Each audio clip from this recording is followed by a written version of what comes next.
Hello mga ka-riders, magandang gabi. Well, ngayon guys, may gusto lang ako share sa inyo. Pero una yon, gusto ko lang sabihin sa inyo na sobrang tibay pala talaga ng motor natin na CB400, no? Kahit na matanda na. Siguro dahil good condition yung motor, kaya ganun siya katibay. Sana subaybayan mo tong story ko kasi may gusto kong i-share sa inyo. Medyo mahaba-haba lang to kaya hahatiin ko sa 4. Ano ba yung nangyari?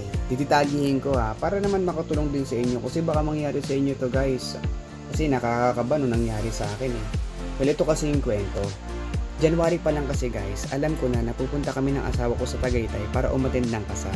At ang asawa ko guys, abay kasi siya. So syempre, pupunta kami doon na nakamotor at first time ko bumiyahe ng ganong kalayo. From Santa Maria, Bulacan, papuntang Tagaytay. Kaya syempre, hindi mawala sa isip ko na baka may mangyari sa motor ko. Kukonti lang yung mga ganitong motor. At syempre, hindi rin available lahat ng parts ito sa mga motorcycle shop. Kailangan pa i-order. At pag nag-order, matagal pa yun, syempre. Maganda na lang kung makarating agad yun, di ba? Pero guys, lagi kong gamit ang CB400 ko. At lagi kong chinecheck yung mga bagay-bagay kagaya ng coolant, ng battery, ng wirings.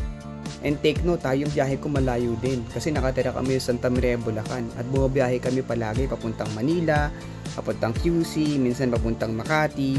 At sa mga biyahe ko guys, wala ko na-encounter na major problem sa motor ko. Muntik patuloy ako mabulol Wala ko na-encounter na major problem.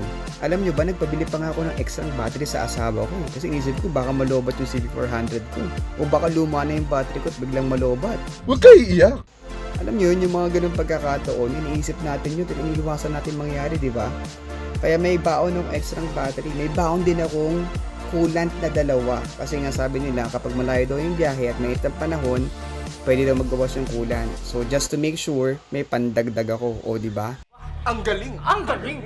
Dahil alam ko nga guys, na matanda na yung motor natin. So baybayan nyo, sasabihin ko sa part 2.